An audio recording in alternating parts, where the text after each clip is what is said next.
buenas tardes a todos. Es una tremenda bendición estar entre ustedes y bueno, pues agradecemos a Dios por la vida de Raúl y Rocío, que como bien él dijo, Dios de alguna manera unió nuestras vidas con un propósito, que es glorificar a Dios. ¿Sí? Me acompaña mi esposa, que ha sido mi esposa ya por 43 años. 43 años. Tenemos 3 hijos que nos ayudan en el ministerio también. Y tenemos 9 nietos. El último nació ayer. Sí, así que estamos contentos y felices porque Dios ha sido bueno. Así es Dios, es parte de su naturaleza. Dios es bueno, es grande en misericordia, Él es Padre y como Padre nos ama, como Padre entiende nuestras debilidades, pero también como Padre nos disciplina, ¿verdad? Porque así es. Entonces, pues gracias por la invitación y queremos decirles que sigan adelante, ¿verdad? Vivir la vida cristiana no es en vano. Vale la pena. Llevamos más de 39 años ya caminando con el Señor y hasta el día de hoy el Señor no nos ha dejado. Y creo que nunca nos dejará, porque Él es fiel. ¿Sí? Y siempre permanecerá fiel. Nosotros somos los infieles, ¿verdad? Pero Él, dice la Biblia, que permanecerá siempre siendo fiel. Vamos pues a compartir la palabra en esta tarde.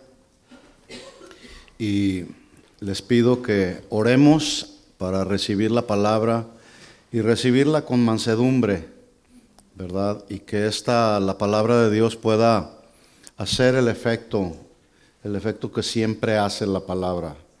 Dice la Biblia en el autor de la carta a los Hebreos que es viva y es eficaz la palabra del Señor, y ya lo cantábamos, y es útil para instruir, para redarguir.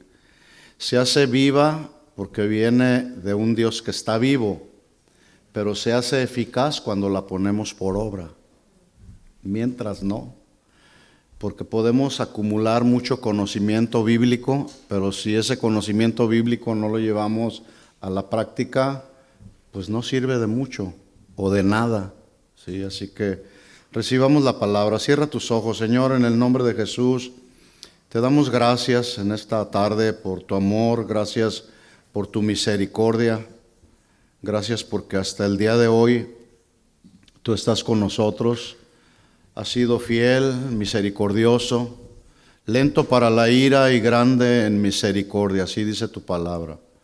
Eres soberano, nos salvaste, nos rescataste con un plan y con un propósito, que te glorificásemos todos los días de nuestra vida, Señor. Así que en esta tarde te damos a ti toda la gloria, te damos a ti toda la honra que tú mereces, porque eres el único Dios arriba en el cielo y abajo en la tierra, y no hay nadie como tú, Señor.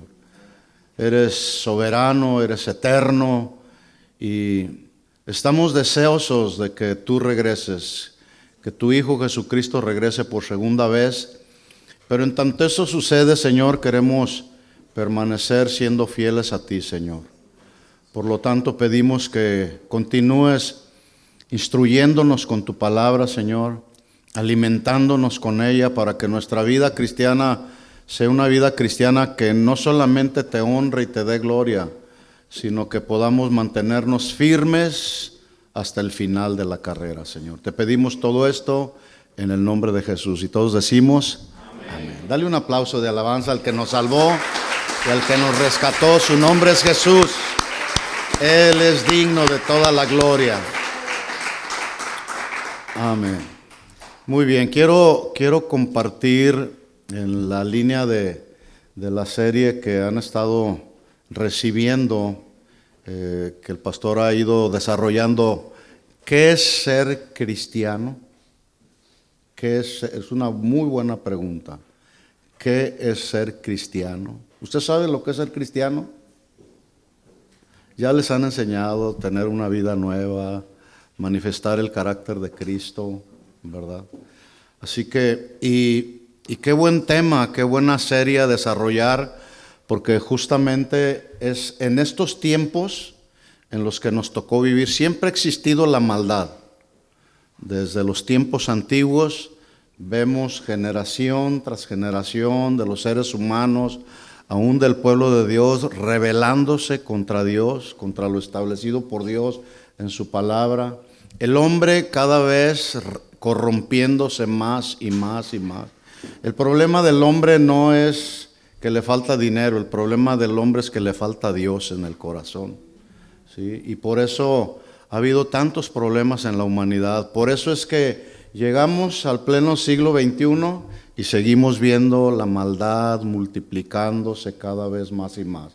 Y esto no debe sorprendernos porque Jesús nos lo advirtió. Si usted lee las advertencias que Jesús nos da en Mateo 24, pues ahí mismo lo establece. Vendrán guerras, rumores de guerras, pestes, hambre en la tierra, terremotos, falsos maestros, falsos profetas, muchos siendo engañados. Y lo triste es que dice que muchos son engañados. No dice algunos, dice que muchos han sido engañados por los falsos maestros con sus falsas enseñanzas. Y dice también ahí el Señor que la maldad irá multiplicándose. Así que la noticia es que este mundo no va a cambiar, sino la maldad seguirá multiplicándose. Por lo tanto, es crucial que cada uno de nosotros podamos tener un entendimiento claro acerca de qué es lo que significa ser un verdadero cristiano. Porque hoy todo el mundo se dice cristiano, ¿verdad? Hoy todo el mundo, por el hecho de que de que digan Dios le bendiga, supone la gente que ya son cristianos. Pues eso lo hace hasta Luis Miguel. Dios bendiga mi raza, dicen ellos, allá en México, ¿verdad? Entonces es muy importante que cada uno de nosotros podamos tener un entendimiento claro de lo que es ser cristiano para vivir como un cristiano, ¿verdad? Y mientras estábamos adorando al Señor, me vinieron estas dos imágenes de estos textos de la Biblia, Mateo 24, los primeros versículos. Pero dice el Señor, mas el que persevere hasta el fin, este será salvo. Entonces habla de un carácter perseverante en medio de las pruebas, en medio de las tribulaciones, en medio de lo que este mundo está manifestando. Pero también me vino otro texto cuando Pablo le habla a Timoteo y le advierte. La Biblia está llena de advertencias. Ya estaremos compartiendo la próxima semana algo de esto también. Pero aquí está una más de las advertencias que están en la Biblia ahora por parte de Pablo a Timoteo. En 2 de Timoteo 3:1 le dice, también debes saber esto. O sea, no lo ignores. Tienes que saberlo, tienes que entenderlo. ¿Qué tenía que saber? Que en los postreros días, actualmente estamos viviendo los postreros días, ¿sí? Entonces, en los postreros días vendrán tiempos peligrosos. Tiempos peligrosos. ¿Por qué? Ahí mismo lo establece Pablo. Porque habrá hombres amadores de sí mismos, ¿sí? Con un carácter narcisista impresionante.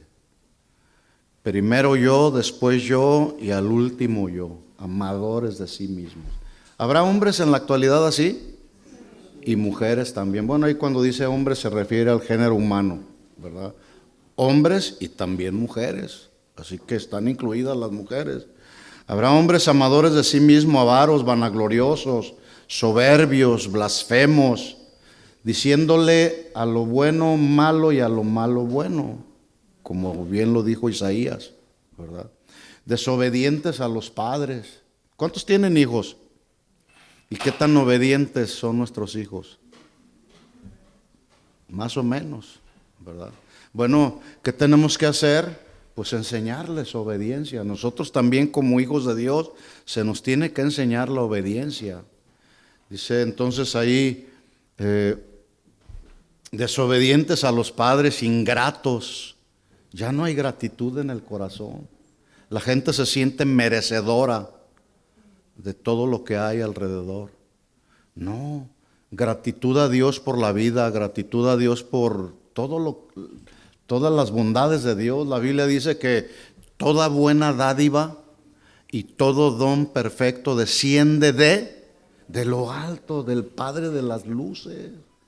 Por lo tanto, nosotros como hijos de Dios debemos siempre ser agradecidos y no ingratos, pero a nuestro alrededor hay personas que son ingratas, impíos, sin afecto natural, implacables, calumniadores, intemperantes, crueles, aborrecedores. Ahora, es muy importante que podamos entender que, porque podemos pensar, pues ese tipo de calificativos aplican solamente a la gente del mundo, ¿no? El problema es que algunas de estas conductas se han metido a la iglesia. Hoy como nunca hay gente calumniadora, chismosa, y eso daña la obra del Señor, eso no ayuda en la obra del Señor. Calumniadores, intemperantes, crueles, aborrecedores de lo bueno, traidores, impetuosos, infatuados, amadores de los deleites de este mundo más que de Dios, que tendrán apariencia, como que parece cristiano, como que sí, como que tiene una apariencia de que se me hace que es cristiano. Bueno, por los frutos hay que conocerlo. Apariencia de piedad, pero negarán la eficacia de ella. Y dice Pablo, termina esta porción de la Escritura diciéndole a Timoteo, a esta clase de gente, evítalos. Y yo quiero tomar esas palabras que habló Pablo. A esta clase de gente, hermanos, hay que evitarlos, ¿sí? Hay que llevarlos al arrepentimiento. Porque también ese es el otro lado. También sí es cierto que hay todo este tipo de gente a nuestro alrededor, pero hay que llevarlos al arrepentimiento, porque así estábamos nosotros, ¿verdad que sí? Ninguno de nosotros nacimos siendo buenos, ni haciendo lo bueno. La Biblia dice en Juan 1:12, mas a todos los que le recibieron, a los que creen en su nombre, les dio la potestad, el derecho de ser llamados hijos de Dios. No éramos hijos de Dios. Y perdóneme que lo diga así, pero esa es la verdad. Éramos hijos del diablo porque las obras del diablo hacíamos, ¿verdad? Entonces, tenemos que tener muy claro que estamos rodeados de todo este tipo de maldad en el mundo. Por lo tanto, se hace necesario que la luz de Cristo, la luz que ha sido reflejada en nosotros, la luz de Cristo, pues alumbre donde hay tinieblas. Y todo a nuestro alrededor está lleno de tinieblas. Por eso Jesús dijo, ustedes son la sal de la tierra, pero también son la luz del mundo, ¿verdad? La pregunta es, si en medio de las tinieblas estamos siendo luz, ¿verdad? Bueno, vamos entonces a hablar de este tema, ¿qué significa ser cristiano? Y una entre muchas cosas, hablar de este tema, qué bueno que están desarrollando esta serie porque nos tiene que quedar bien claro. Entre muchas otras cosas de lo que significa o de lo que es ser un cristiano es ser un esclavo de Cristo. Antes éramos esclavos del pecado, ahora somos esclavos de Cristo. ¿Cuántos esclavos de Cristo hay aquí? Bueno, hay que tener en mente entonces todo eso. Pero teniendo en mente también que ser cristiano no tiene nada que ver con una serie de reglas de conducta que prohíben, que permiten o que restringen a alguien, sino más bien tienen que ver con vivir a Cristo o de acuerdo al ejemplo de Cristo. ¿Sí? ¿Cómo era el ejemplo de Cristo? Cristo no era un hombre orgulloso y soberbio. La Biblia dice, hablando del mismo Jesús, aprendan de mí. Jesús no dijo, aprendan de mí que soy poderoso, aunque lo era. Él dijo, aprendan de mí que soy manso y humilde de corazón, rasgos del carácter de Cristo, la mansedumbre, la humildad, ¿verdad? Y eso nos debe de caracterizar entre nosotros, ¿verdad? Mansos y humildes. Ahora, entiendo que es muy fácil hablar del tema, Es fácil hablar de tema. Hay que ser verdaderos cristianos, hay que ser siervos de Cristo, pero está el otro lado. Siempre tenemos que tener en mente que hay dos lados de la moneda. Entonces es fácil predicarlo, para mí me va a ser fácil predicarlo, pero también hay que entender que es un gran desafío practicarlo. Hay que practicarlo. ¿Por qué? Porque ya lo dije, se trata de manifestar el carácter de Cristo. Pablo le decía a los Gálatas: hijitos míos, por quienes vuelvo a sufrir dolores de parto. ¿Cuántas de las que están aquí son mamás y han tenido hijos? ¿Duele? Yo en una ocasión le dije a mi esposa: ay, traigo un dolor de muela tan intenso como si fuera un dolor de parto. Y me dice: ni sabes de lo que se trata. Pues sí, no sabemos, sí. Pero Pablo lo lleva, hace esa analogía, ¿verdad? Como dolores de parto, es decir, el dolor de Pablo era muy intenso. ¿Por qué? Porque él anhelaba que los de la iglesia en Galacia desarrollaran el carácter de Cristo, ¿verdad? Vuelvo a sufrir dolores de parto hasta que el carácter de Cristo, o hasta que Cristo sea formado en ustedes, ¿verdad?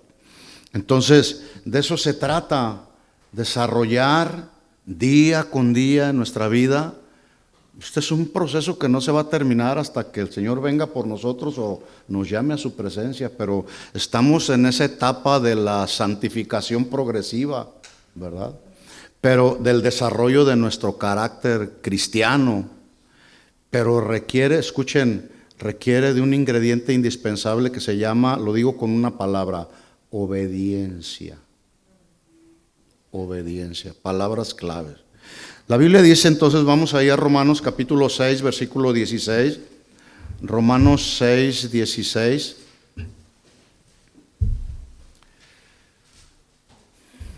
Voy a extraer de ahí un texto nomás para tratar de aplicar.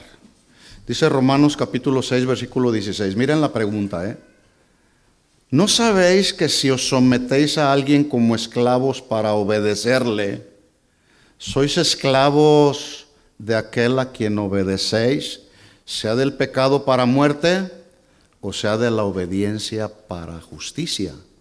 O para justicia, porque es una pregunta. Voy a leer el mismo texto, pero en la Nueva Traducción Viviente, que se lee más claramente. Dice el texto ahí, Nueva Traducción Viviente, versículo 16. ¿No se dan cuenta que uno se convierte en esclavo de todo lo que decide obedecer? Escuchen esto, Pablo le está hablando a los cristianos de Roma, les escribió esta carta y les está, por lo menos en esta versión lo dice así, ¿no se están dando cuenta? Es muy posible que algunos estaban desarrollando la vida cristiana como les daba la gana, como cristianos sancochados, ¿verdad? ¿No se dan cuenta que uno se convierte en esclavo de todo lo que decide obedecer? Uno puede ser esclavo del pecado, lo cual lo llevará a la muerte, o puede decidir obedecer a Dios, lo cual lo lleva a una vida recta. Ahora, quiero que rescatemos de este texto y veamos cómo la voluntad juega un papel importante, no solamente en nuestro diario vivir, sino lo que tiene que ver con la vida cristiana. La voluntad juega un papel muy importante y voluntad, todos sabemos que se define como la capacidad que tiene toda persona de decidir con libertad lo que quiere o lo que no quiere, lo que piensa o lo que no piensa, cómo actúa, cómo no actúa, lo que dice, lo que no dice. Todos tenemos la libertad. Incluso hoy la gente dice, yo soy libre de vivir mi vida como me dé la gana. Pues sí, esa es una verdad, pero nos vamos a ver al final del camino. ¿Cuál será tu destino eterno? Incluso quiero decirles, por lo menos allá donde nosotros vivimos en el estado de California, es un estado anticristiano, Nuestros gobernantes están así con todo lo que tenga que ver con el cristianismo genuino y verdadero, con estar en pro de la unificación de la familia, porque tenemos un gobierno muy liberal, ¿verdad? Donde están constantemente promulgando leyes contra todo lo que tenga que ver contra la Biblia, contra lo que dice Dios en su palabra. Entonces, y la gente liberal, la gente que no conoce a Dios, y triste debo decirlo, hay cristianos que dicen, yo vivo, usted pastor no tiene por qué decirme lo que tengo que hacer y cómo tengo que vivir. Pues entonces, ¿eres cristiano o no eres cristiano? ¿Ya naciste de nuevo o no has nacido de nuevo? ¿Verdad? Pero aquí está la voluntad, la capacidad de decidir lo que quieres, lo que no quieres, ¿sí? La voluntad tiene una relación con el desear y el decidir. En otras palabras, decides lo que deseas, porque lo que gobierna la voluntad es un deseo, pero un deseo que te puede o que te impulsa a decidir. Por ejemplo, si tu deseo es Dios, tu impulso a decidir será buscar y agradar y obedecer y servir a Dios, ¿verdad? Pero está el otro lado. Si tu deseo es la carne, satisfacer los deseos de la carne, pues entonces tu deseo será eso mismo, satisfacer los deseos de la carne. Así que lo que Pablo está diciendo en el texto que acabo de leer es que cuando alguien obedece, por un lado sea Dios o por el otro sea el pecado, está deseando y está decidiendo. En otras palabras, cuando obedecemos, sometemos la voluntad, ya sea a Dios o al pecado, y en ese sentido, escuchen, nos convertimos en esclavos, sea de Dios o del pecado. Por eso el tema, ¿sí? Ahora hay que entender también que no estoy hablando de una conducta de impecabilidad, porque como seguimos en esta naturaleza carnal, el punto aquí es que el pecado ya no nos debe de gobernar, ya no tiene que tomar el control de nuestra voluntad, sino más bien el Espíritu Santo debe controlarnos, si es que el Espíritu Santo mora en ti, ¿verdad? Así que podemos obedecer y someternos en nuestra voluntad a Dios o al pecado. Y aquí cada uno de nosotros vamos evaluando nuestra condición de cristianos. ¿A quién sometes tu voluntad? ¿O quién estás sometiendo tu voluntad? ¿A Dios o al pecado? ¿Cuál es la tendencia que luego tenemos? La tendencia de esta naturaleza humana es hacia el pecado, pero si alimentamos más el espíritu, pues el espíritu va a permanecer más vigoroso, más fuerte, de tal forma que cuando nos vienen las tentaciones podemos resistirlas. Tentaciones que Satanás pone frente a nosotros de todos colores y de todos sabores y de todas formas, ¿sí? Y el diablo, cuando nos pone tentaciones, no hay que pisarle la cola o quebrarle los cuernos. Al diablo dice la Biblia que hay que resistirlo. ¿Cómo? Firmes en la fe. Firmes en la fe, o sea, sólidos en la fe, en nuestra creencia en Cristo, ¿sí? En la palabra. Un esclavo es aquel, entonces, que somete su voluntad para obedecer. El que somete su voluntad para obedecer. Y nadie puede llegar a ser esclavo si no somete su voluntad, sea a Dios o sea al pecado. ¿Estamos claros en eso? ¿Hasta aquí vamos bien? Bueno, meditando un poco en el nombre de la serie, Dios trajo a mi mente, y sin que me salga del tema, sino que esto que voy a decir a continuación es parte del tema. Fue más o menos entre el año 2010 y 2011, como ya lo mencionaba el pastor Raúl, que nos conocimos justamente en unas conferencias en nuestra casa de oración allá en Guadalajara. Nosotros ya estábamos en los Estados Unidos.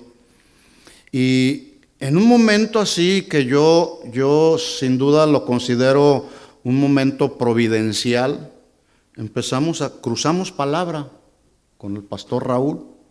Y durante esa breve conversación que él y yo tuvimos, para mí fue bien claro que su vida fue como cuando tú estás buscando las dos últimas letras que te faltan para completar el rompecabezas. O para completar en un rompecabezas la frase, verdadero hermano cristiano. ¿Sí?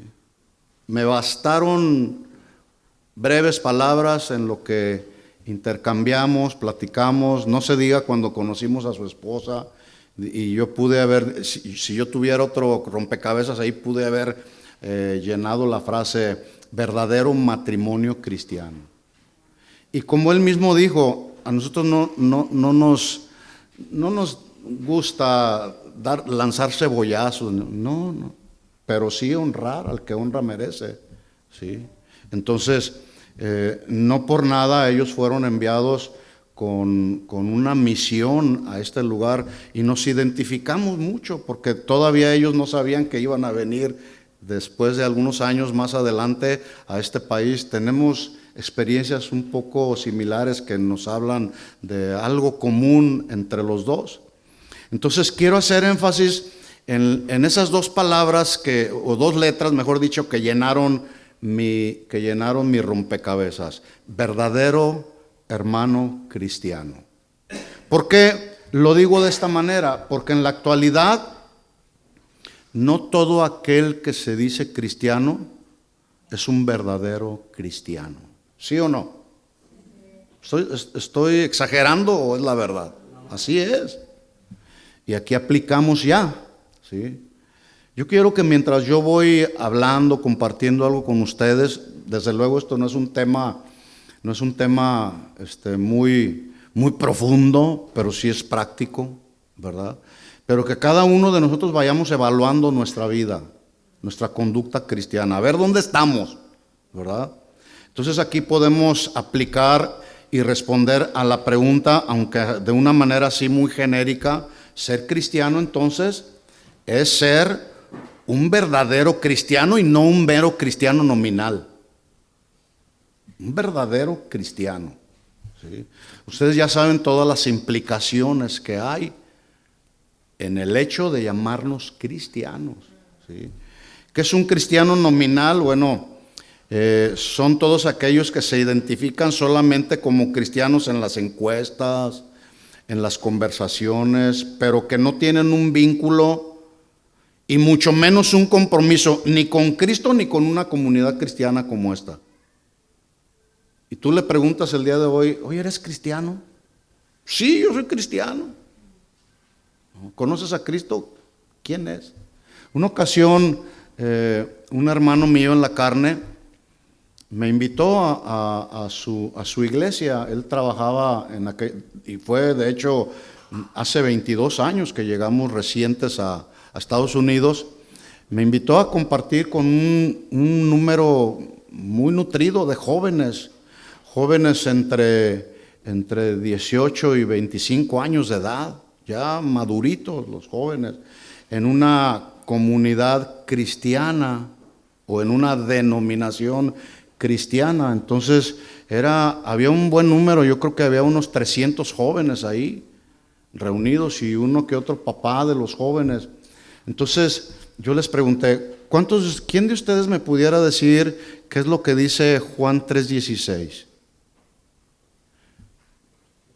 Y así como está ahorita en silencio, absolutamente ninguno contestó lo que decía Juan 3:16. ¿De qué creen que les hablé ese día? De Juan 3:16. Pero para mí se me hizo increíble que un grupo tan nutrido de 300 jóvenes más algunos adultos, ninguno supo citar lo que dice Juan 3:16. Para nosotros, si a alguno de ustedes yo les pregunto qué dice Juan 16, es un texto que debemos memorizar y tenerlo siempre aquí en nuestro corazón, ¿verdad? La mejor manera de memorizar la Biblia, ¿saben cómo es? Viviéndola.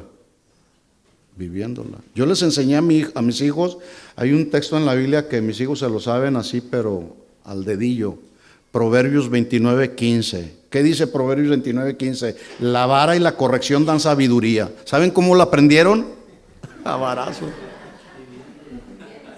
Viviéndolo, ¿verdad? Entonces, cuando alguno de mis hijos no se comportaba adecuadamente, ¿quieres sabiduría? Ven, te voy a dar sabiduría. ¿Qué dice Proverbios 29:15? Ustedes le preguntan hoy a cualquiera de mis 3 hijos y a alguno de mis nietos ya, porque se ha ido perpetuando ahí la instrucción. ¿Qué dice Proverbios 29:15? La vara y la corrección dan sabiduría, ¿sí? Entonces, es muy triste la condición de mucha gente. Pues se pueden decir cristianos, pero no vivir a Cristo, ¿sí?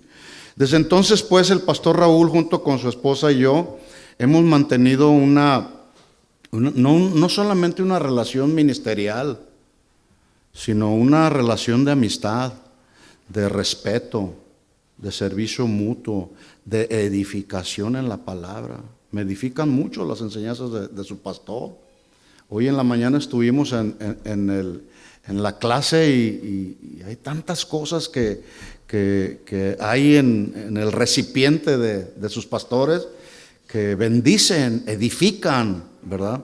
Por eso hay que honrarlos y hay que valorarlos y cuidarlos y orar por ellos, ¿sí? Entonces, así que seguimos aprendiendo después de los más de 39 años que llevamos caminando con el Señor, pues todavía yo sigo aprendiendo a darle respuesta a la pregunta ¿qué es ser cristiano? Porque a veces se nos olvida con tantas cosas que hay a nuestro alrededor. Alguien dijo que ser esclavos de Cristo implica más que ser un meramente cristiano, algo más que ser meramente cristiano. Seguimos adelante, pues. La narración que antecede al texto de Hechos 11:25, lo voy a decir así rápidamente para luego leerlo. Dice que los que habían sido dispersados a causa de la persecución debido al caso de la muerte de Esteban, dice que un grupo de cristianos llegaron a Fenicia, Chipre y Antioquía, pero que fue en Antioquía donde los cristianos que empezaron a testificar de Cristo y el poder de Dios estaba con ellos. Dice la Biblia que gran número de toda esa gente que fueron expuestos a la predicación del Evangelio creyeron y se convirtieron en el Señor. Y debido a eso entonces llegó el aviso a Jerusalén y entonces mandaron a Bernabé, el cual cuando él llega allá a Antioquía, ve la gracia de Dios manifestada en la vida de la gente y le alegró mucho. Entonces se puso ahí a animar a los hermanos a que permaneciesen fieles al Señor.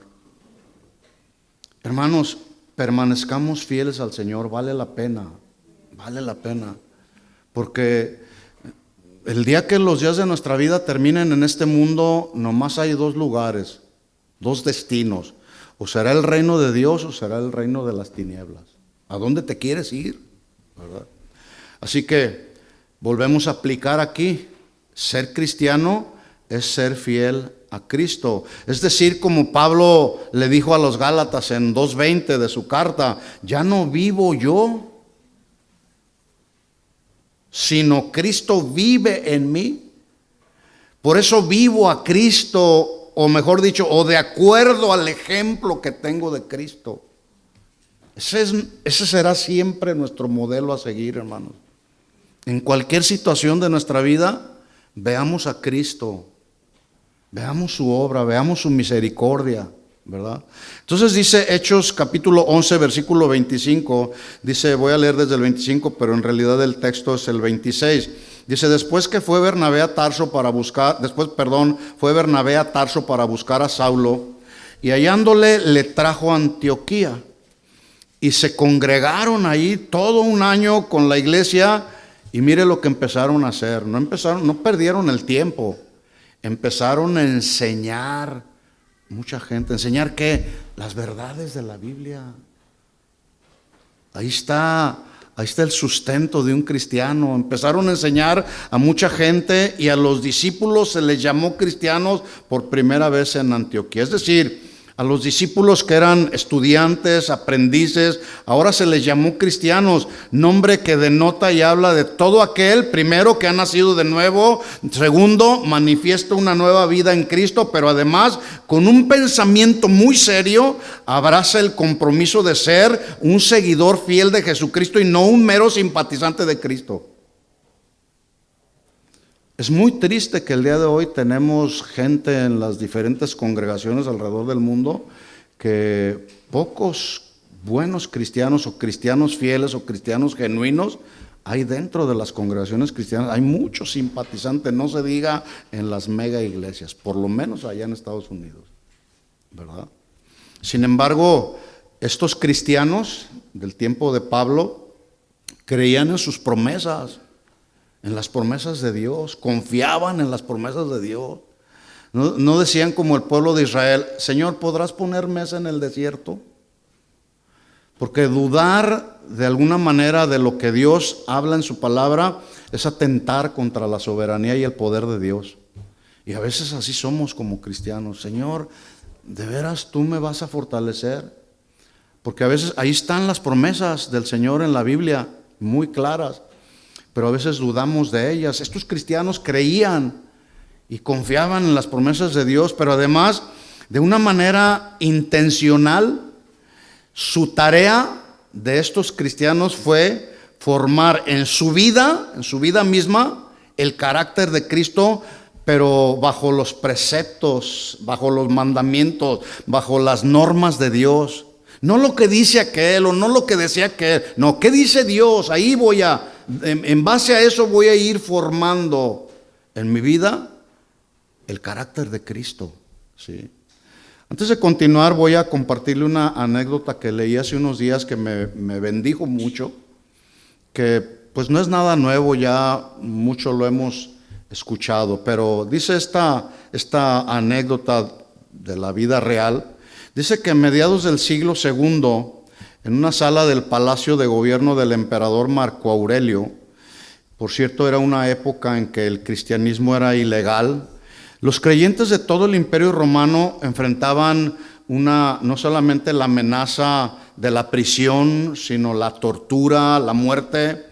Y de pronto, en medio de ese ambiente, ahí en esa sala, se escuchó un clamor o una exclamación en alta voz. El pastor decía: cuando la Biblia dice clama, sálvame, Señor. O sea, no es, y especialmente cuando están los signos de admiración, habla de una exclamación en alta voz. No dice sálvame, Señor. Bueno, teniendo en mente eso, surgió en medio de esa sala una exclamación que se escuchó fuerte, que decía: soy cristiano, soy cristiano. Esa fue la respuesta de un joven diácono, el cual estaba de pie ante el gobernador romano, cuando éste le preguntó: ¿cómo te llamas? Él respondió: soy cristiano, soy cristiano. Su vida pendía de un hilo. El joven fue arrestado, llevado a juicio.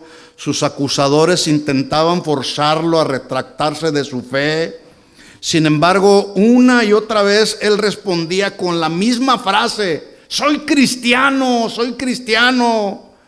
Este joven, pues, que después de su muerte se supo que su nombre era Sanctus, una y otra vez, con mucha firmeza, con mucha seguridad, jamás reveló su nombre, ni la nación, ni la ciudad a la que pertenecía, sino que en lengua romana siempre él respondió a todas las preguntas que se le hicieron con la misma frase: soy cristiano, soy cristiano.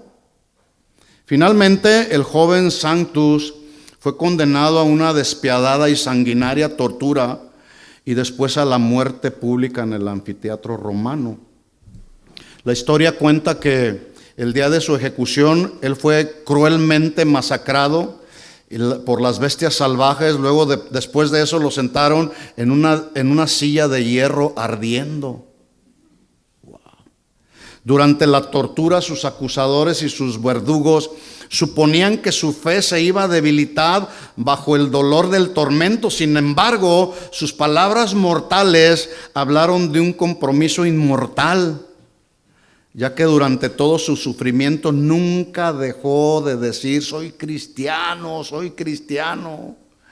Es decir, para este joven, toda su identidad, incluido su nombre, su ciudadanía, su estatus social, estaba solo en Jesús. Y debido a eso, no pudo él dar mejor respuesta a la pregunta que se le hizo cuando le preguntaban su nombre. Y él decía: soy cristiano. Esa era su designación. Eso lo definía todo en él. Esa misma perspectiva la tuvieron los incontables cristianos de la iglesia primitiva, quienes también fueron verdaderos testigos y mártires convirtiendo así a sus perseguidores y oponentes. Cuando los arrestaban, ellos respondían con la misma pregunta diciendo: soy cristiano, soy cristiano. Y es que para ellos seguir a Jesús era la suma de toda su existencia. Para esos creyentes fieles, el nombre de cristiano era mucho más que una mera designación religiosa. El sello de cristiano enfatizaba su profundo amor por Jesucristo crucificado, además de su disposición por ser verdaderos seguidores de Cristo sin importar el precio a pagar. Ellos habían muerto a su antiguo modo de vida, habiendo nacido de nuevo en la familia de Dios. Para ellos ser cristiano no era simplemente un título, sino una forma completamente de un nuevo pensamiento, una que tenía serias implicaciones, no solamente por la manera de cómo vivían, sino la forma como morían también, dando un testimonio diciendo: soy cristiano, soy cristiano. Quise leer esta historia con el fin de que juntos podamos continuar valorando lo que significa ser cristiano. Los primeros mártires tenían muy bien claro lo que significaba ser cristiano. Sin embargo, si el día de hoy hacemos la misma pregunta, probablemente vamos a recibir una variedad de respuestas, debido a que con el paso del tiempo la palabra cristiano ha perdido mucho de su significado, ¿no es cierto? Como que se está devaluando, ¿sí? Y lo voy a decir así porque el día de hoy, por lo menos allá en California, no sé cómo es acá, pero allá está surgiendo una serie de cristianos que los llamamos cristianos de chocolate, porque al menor fuego de la prueba se derriten completamente. Sí los hay. Por eso necesitamos enfatizar la evidencia de las Escrituras en nuestra propia vida, la confiabilidad, como lo veíamos en la clase, la confiabilidad de las Escrituras. ¿Y por qué el confiar en ellas? También hoy vemos cómo ha surgido una generación de cristianos también, no solamente de chocolate, sino de plástico, ¿sí? Cristianos que son muy elásticos y muy flexibles a cualquier viento de doctrina, a cualquier filosofía y ahora a cualquier ideología, ¿verdad? Que se sienten una cosa, pero son otra, ¿verdad? Por ejemplo, el día de hoy para algunos ser cristiano es algo cultural, algo tradicional. No, pues mi papá fue cristiano, pues también yo.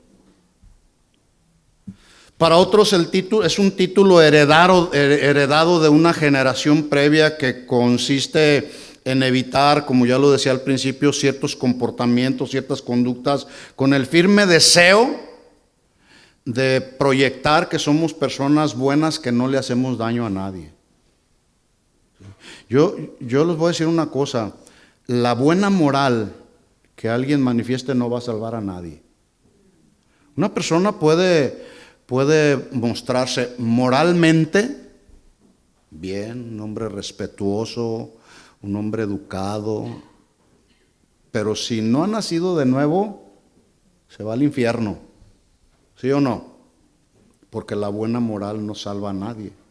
Hay gente que considera o se considera cristiana por el simple hecho de asistir a una iglesia cristiana como esta. ¿Eso hace a un cristiano cristiano? No. Algunos otros suponen que ser cristiano tiene que ver con el hecho de hacer buenas obras al prójimo.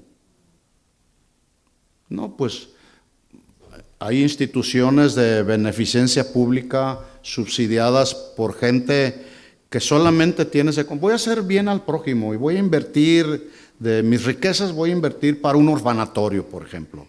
Invierten y piensan que con eso están ganando un pedacito del cielo. Error. Si no se arrepienten, irán a una eternidad sin Cristo. Otros más consideran que ser cristiano es algo que tiene que ver, escuchen esto, así como con hacer política que los lleve a defender y preservar solamente los valores morales. Qué equivocados están. todo eso está muy por debajo de lo que realmente significa ser cristiano, por supuesto, desde la perspectiva bíblica, ¿verdad? Ya dijimos entonces que de acuerdo a Hechos 11:26, en Antioquía por primera vez se les llamó a los discípulos cristianos. Y este nombre cristianos se convirtió así como en una insignia de mucho honor, de mucho honor, ya que eran identificados como discípulos asociados con Jesucristo, de tal forma que todo su servicio, su dedicación y su adoración estaba solamente reservada para Jesús.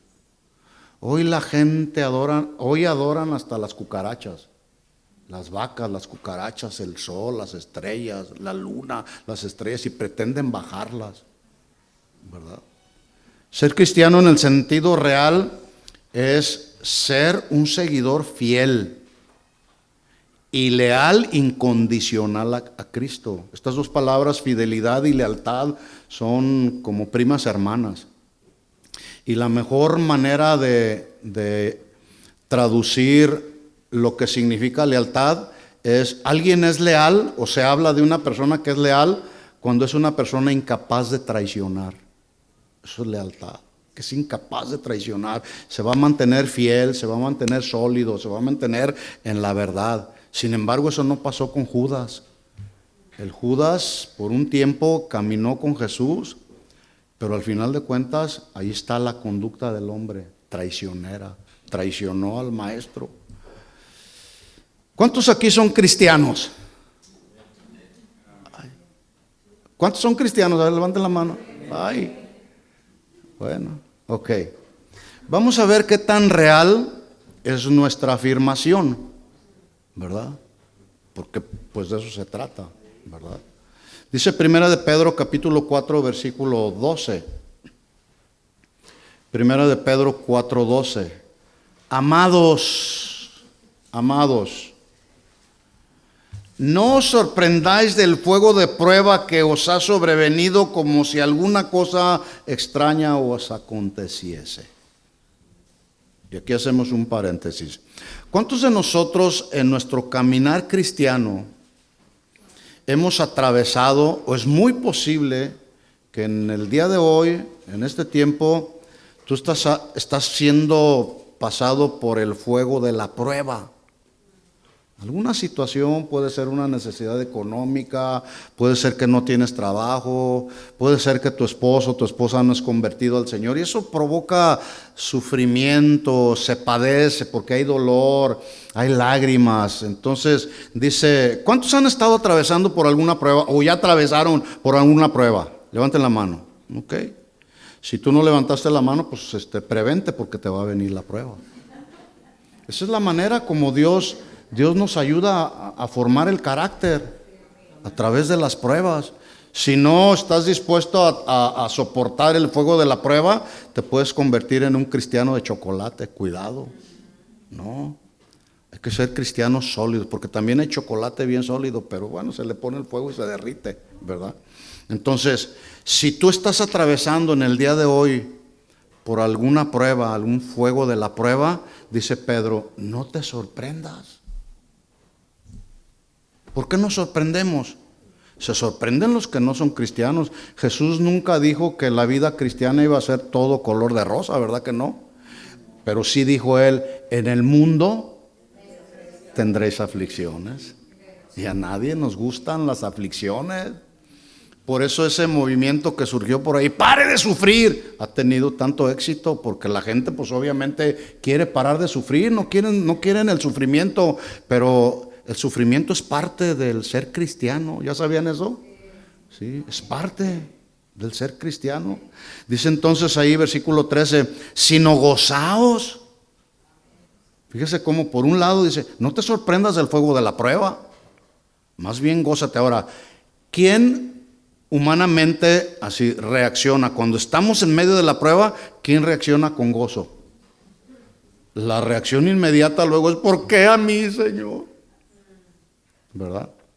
Bueno, reaccionan con gozo aquellos que son verdaderos cristianos, que ya saben que el carácter de Cristo se va formando a través de las pruebas. El que no sabe, el que lo ignora, pues bueno, Dios en su gracia y en su misericordia nos enseña.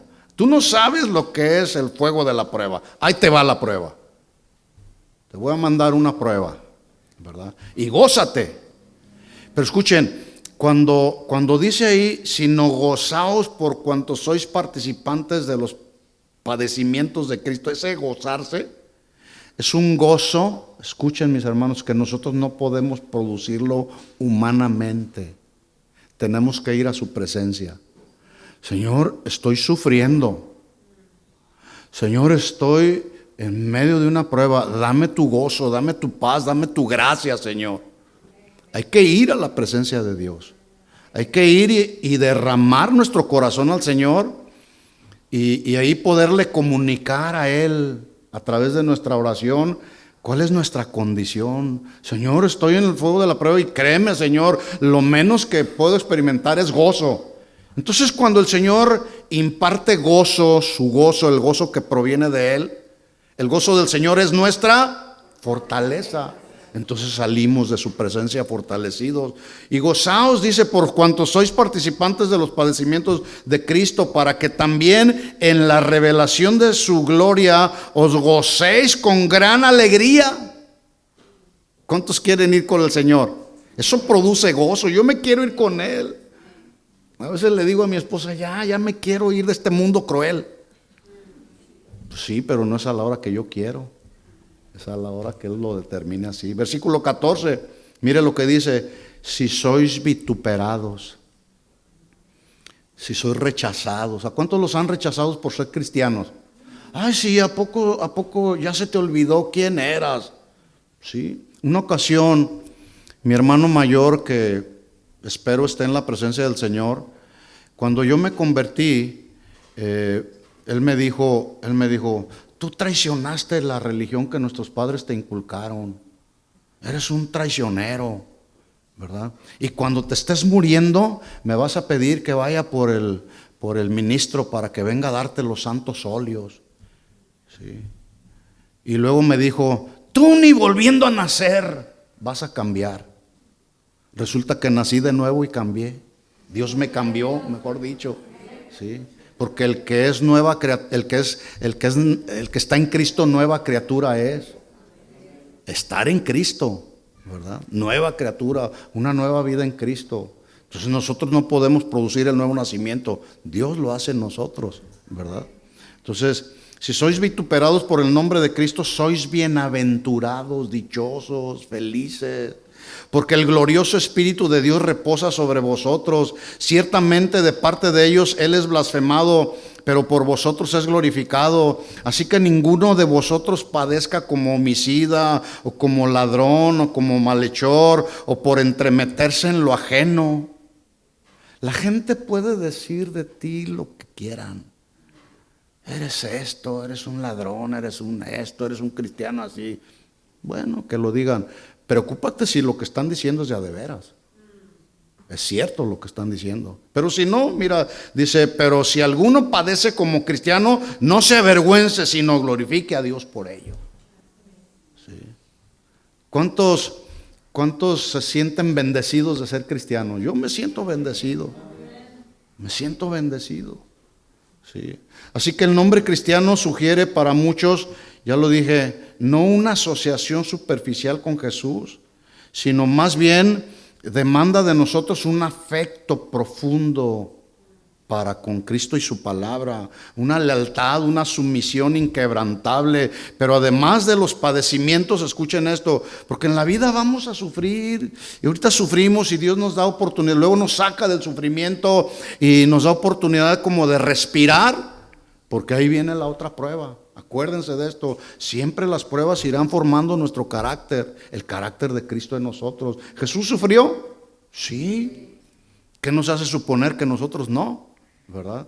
Entonces, aparte de los padecimientos, escuchen esto, hay que servir de manera incondicional al Señor. Servir al Señor. Oiga, si Él nos salvó, si Él nos rescató, si Él pagó el precio por nosotros en la cruz, lo menos que podemos hacer es decir, Señor, aquí está, si de algo te puede servir esta vida, pues esta vasija de barro, Señor, aquí estoy, Señor. Servirlo, pero hoy pocos quieren servir al Señor. Y los que sirven al Señor quieren servirlo a su manera y no de acuerdo a las reglas. No, pues tampoco así no es.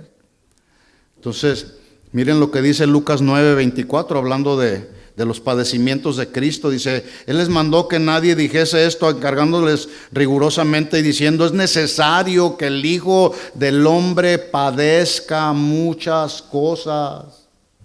Era necesario y sea desechado por los ancianos, por los principales sacerdotes, por los escribas, que sea muerto y resucite al tercer día. Y decía a todos, si alguno quiere venir en pos de mí, niéguese a sí mismo, tome su cruz cada día y sígame, porque todo aquel que quiera salvar su vida la perderá, y todo el que pierda su vida por causa de mí, éste la salvará. En Juan 15:14 Jesús dijo, ustedes sois mis amigos si hacen lo que yo les mando. Tú podrás decir soy cristiano, pero si no obedecemos a lo que dice Dios en su palabra, así no funciona, ¿sí? Así que cuando alguno de nosotros decimos soy cristiano, en ese sentido entonces le estamos diciendo a la gente que nos rodea, estamos hablándole incluso acerca de que nuestra identidad personal incluye o está fundada, mejor dicho, en Jesús, debido a que nos hemos negado a nosotros mismos para seguirlo, para obedecerlo, para salvarlo, como Él es nuestro Salvador y Él es nuestro amo. Por eso lo obedecemos a Él. Somos esclavos ahora de Él. Así que Pablo decía, en Filipenses 1:20, tengo la plena seguridad y la esperanza que jamás seré avergonzado, sino que seguiré actuando con valor por Cristo, como lo he hecho en el pasado, y confío que mi vida dará honor a Cristo, sea que yo viva o sea que yo muera, pues para mí vivir significa vivir para Cristo, y morir es aún mejor, pero si vivo, dice Pablo, puedo realizar más labor fructífera para Cristo, así que realmente no sé qué es mejor. Estoy dividido entre dos deseos. Quisiera partir y estar con Cristo, lo cual sería mucho mejor para mí, pero por el bien de ustedes es mejor que siga viviendo. Al estar consciente de esto, estoy convencido, dijo Pablo, de que seguiré con vida para continuar ayudándolos a todos ustedes a crecer y experimentar la alegría de la fe. Qué bendición, ¿sí? Ser cristiano pues se ha convertido en el sello predominante de los que siguen a Jesús, de los que le sirven. En el Evangelio de Mateo se narra una historia que todos conocemos, cuando una ocasión la madre de Santiago y de Juan se acercan con Jesús haciéndole lo que a mí me parece una petición muy atrevida. Yo alcanzo a ver así como un tinte de orgullo, de egoísmo que contiene esa petición. Lo leo así rápido. Mateo 20:20, fíjense cómo no habían entendido, o la mamá no había entendido. Dice, Señor, se le acercó la madre de los hijos de Zebedeo, Santiago y Juan, postrándose ante él y pidiéndole algo, y le dijo Jesús, ¿qué quieres? Y si hacemos un paréntesis aquí y aplicamos, si algún día Jesús se te apareciera y te preguntara, ¿qué quieres? ¿Qué le pedirías? ¿Qué le pedirías? Gracia, fe, sabiduría, o un auto mejor que el que tienes, o una mejor casa, o un mejor trabajo. ¿Sí? ¿Qué quieres? Y ella le dijo, ordena que en tu reino se sienten estos dos hijos míos, el uno a la derecha y el otro a la izquierda. ¿Verdad? Y ahí está el atrevimiento de la señora, ¿no? Versículo 22. Entonces Jesús respondiendo le dijo, no sabes lo que pides. ¿Podéis beber del vaso? Me imagino se voltea con estos hombres y les dice, ustedes pueden beber del vaso que yo he de beber y ser bautizados con el bautismo que yo seré bautizado. Y ellos le dijeron así, pero con mucha fe: podemos. Porque a veces así somos como cristianos, somos solamente reactivos, reaccionamos. ¿Sí? No, hay que pensar, hay que procesar cuando surgen asuntos como estos. Sí, Señor, sí podemos. Y miren la respuesta del Señor: a la verdad, de mi vaso van a beber, y con el bautismo con el que yo soy bautizados van a ser bautizados, pero el sentarse a mi derecha o a mi izquierda no es mío darlo, sino aquellos para quienes está preparado por mi Padre. Bueno, todos sabemos que Santiago murió decapitado. A Juan lo torturaron, lo metieron en una olla de aceite hirviendo y luego lo exiliaron. Como no murió, lo exiliaron a la isla de Patmos. Así que, ¿cuántos son cristianos? ¿Quieres estar al lado derecho y al izquierdo de Jesús? ¿Sí? Bueno, al final, en este pasaje, Jesús los confronta y les dijo: el Hijo del Hombre no vino para ser servido, sino para servir y para dar su vida en rescate por muchos. El que quiera ser grande en el reino, sea servidor. Ser cristiano significa servirnos unos a otros. Y a veces es muy fácil, para mí es muy fácil servir a mi esposa, o a mis hijos, o a alguno de mis nietos. Es bien fácil poder servir a los que amamos, pero ¿qué de los que son difíciles de amar? Hay que servirlos también, ¿sí o no? Sí, hay que servirlos también. Por cierto, cuando tú sirves a Dios, ¿cómo lo sirves? Es decir, ¿con qué motivación del corazón lo hacemos? Hacemos lo que hacemos. Y tú no puedes decir, porque no me estoy refiriendo solamente a los que sirven aquí en el día de la reunión, los que están en el grupo de alabanza, los servidores allá, los maestros, etcétera. No me estoy. Todos de una u otra manera somos servidores de Cristo, porque todos somos esclavos de Cristo, lo servimos a Él. Entonces, ¿con qué motivación lo servimos? Porque, por ejemplo, la esposa que es ama de casa está ahí haciendo una función de servidora en el hogar, sirve al esposo, sirve a los hijos. En el trabajo podemos servirnos unos a otros también. El punto es, ¿cuál es la motivación con la que servimos? ¿Para ser visto de los hombres? ¿Sí? Dice Pablo, hablando de este punto, Efesios 6:5, dice: siervos, obedezcan a vuestros amos terrenales con temor y temblor, con sencillez de vuestro corazón como a Cristo, no sirviendo al ojo. Significa un servicio que se lleva a cabo solamente bajo la mirada de otros. Lo voy a hacer para que me vea el pastor. No, si te ve el pastor o no te ve el pastor, tú sirve, que somos siervos por amor. En otras palabras, dice Pablo, no sirviendo al ojo como los que quieren agradar a los hombres, sino como siervos de Cristo. Y como un siervo de Cristo dice que sirve de corazón, haciendo la voluntad de Dios, sirviendo, escuchen, de buena voluntad, como al Señor y no a los hombres. Y quiero rescatar de aquí, de este texto, sirviendo de buena voluntad, que significa sirviendo con gozo. Porque si alguien va a servir diciendo así con una actitud, tengo que servir al Señor, tengo que ir a la iglesia, mejor no lo hagas, mejor siéntate. Digo, perdón, pastor, me emocioné, pensé que estaba allá en mi casa. Sí. Yo les digo a los hermanos, mira, con esa actitud, de veras mejor, o cambias, que es mejor cambiar. De hecho, esa es la intención. Cambia tu actitud. Si no, mejor siéntate, porque pues si no se van a generar problemas, porque uno se hace más difícil la hora del ministerio, sirviendo con una actitud no de buena voluntad, sino de mala voluntad. No, mejor no. Bueno, en la Biblia encontramos, así voy a aterrizar un poco más, varios como metáforas que identifican a los seguidores de Cristo. Lo menciono rápido. Por ejemplo, en Mateo 5, del 13 al 14, ya lo dije al principio, dice Jesús, somos la sal y la tierra. ¿verdad? Somos la sal de la tierra, perdón, y la luz del mundo.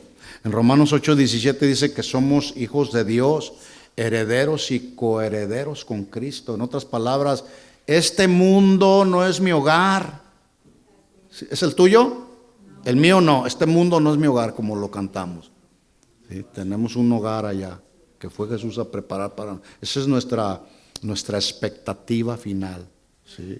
En Romanos 8:16 dice: el Espíritu mismo da testimonio a nuestro espíritu de que somos hijos de Dios, y si hijos, también herederos y coherederos, herederos de Dios y coherederos con Cristo, si es que padecemos juntamente con Él, para que juntamente con Él seamos glorificados. O sea, hay de todo, ¿verdad? Entonces, también Pablo dijo a los corintios: somos embajadores de Cristo. Estamos haciendo una representación de Cristo aquí en la tierra. Somos los brazos de Jesús, somos los ojos de Jesús, etcétera, ¿sí? Dice la Biblia en Efesios 5, el mismo Pablo diciendo: somos miembros del cuerpo de Cristo. ¿Qué somos?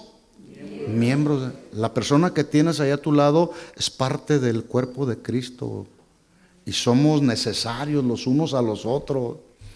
Porque a veces, pues sí, yo tengo a mi lado a mi esposa y gloria a Dios, es parte del cuerpo de Cristo, gloria a Dios, la quiero mucho. Y luego si al lado está mi hijo, pues lo quiero mucho, ¿no? Pero ¿qué del de atrás? También es parte del cuerpo de Cristo. Yo suelo hacer una pregunta. Sí saben que la Biblia dice que nos necesitamos los unos a los otros, ¿verdad? Que dependemos los unos de los otros. Este brazo, para que pueda funcionar, para que pueda moverse, pues necesita de las coyunturas del cuerpo, ¿no? Yo les pregunto, si en tu cuerpo físicamente tuvieras tú la oportunidad de quitarte algún miembro de tu cuerpo que a ti te parece que es inútil, que no está ahí y que te es utilidad, ¿cuál miembro de tu cuerpo te quitarías? Ninguno. Todos, así como todos estamos, hasta el más mínimo, más mínima pieza de nuestro cuerpo es necesaria, tiene una función, ¿verdad que sí? Y pues no somos capaces de quitarnos parte de nuestro cuerpo. Bueno, ¿y por qué cuando estamos en la iglesia y reconocemos que somos cuerpo de Cristo, por qué a veces tan fácilmente nos cortamos los unos a los otros? Nos mutilamos. Ah, tú no me caes bien. Lo cortamos. ¿Que no es miembro del cuerpo de Cristo? Bueno, eso es ser cristiano también. Amarnos, soportarnos, tolerarnos los unos a los otros. ¿Sí? Todas estas descripciones pues nos ayudan a entender lo que es ser un cristiano. Pero también hay una imagen, ¿sí?, que ser cristiano es ser un esclavo de Cristo. Y los primeros cristianos, reiteradamente, ya lo vimos, se referían a sí mismos como esclavos de Cristo. Por lo tanto, ser cristiano es ser un esclavo de Cristo. Somos un hombre libre, somos personas libres. ¿Cuántos son libres? ¿Sí? Pero esclavos de Cristo. ¿Sí? Termino leyendo el texto con el que iniciamos, Romanos 6:16. ¿No se dan cuenta de que uno se convierte en esclavo de todo lo que decide obedecer?